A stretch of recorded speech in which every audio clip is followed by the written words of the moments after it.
Some of the best examples we've seen, it's where agencies and partners are willing to work very, very closely. So it's not the traditional, we'll check in once every couple of weeks and you tell us how we're delivering on KPIs and then we'll get a slap on the wrist and then reset and go from there. But it's actually almost forming their own mini sort of startup.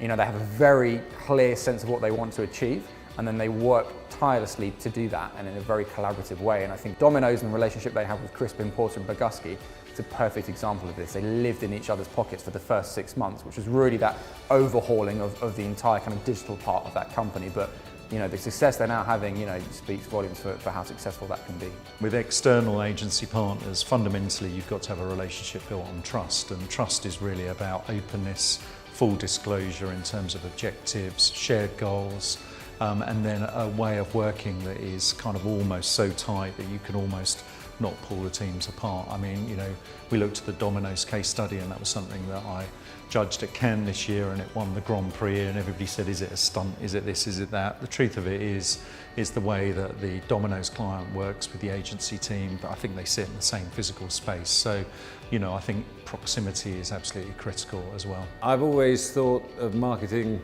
as the confidence industry, and agencies in particular are in the confidence business. And to get the best out of them, you have to treat them with respect, you have to celebrate the success that they get, you have to chide them gently when things don't go well, but above all, you have to understand that the reason you've hired them is for their expertise, and you have to be respectful of that. So, I can write a halfway decent ad.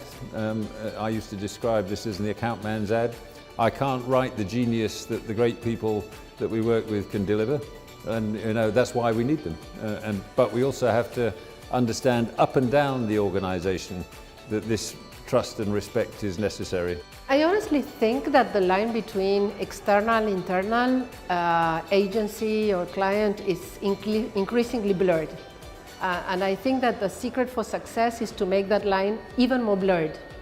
So I would say that it's much more now how you create a great team, a great ecosystem that can operate well without divisions. I think that's very difficult to do, but once you get there, once you're operating as a single unit, is when great things can be not only ideated, but mostly executed.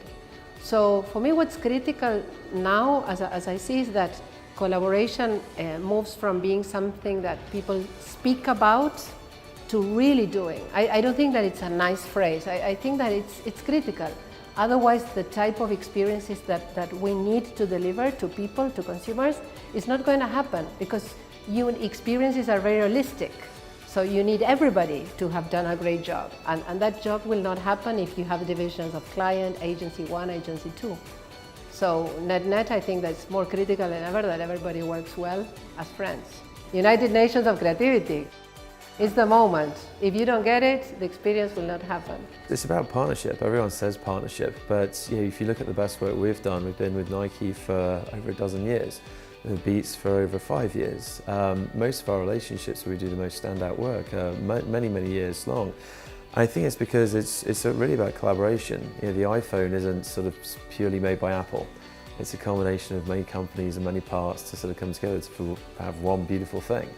No difference between an agency and a client.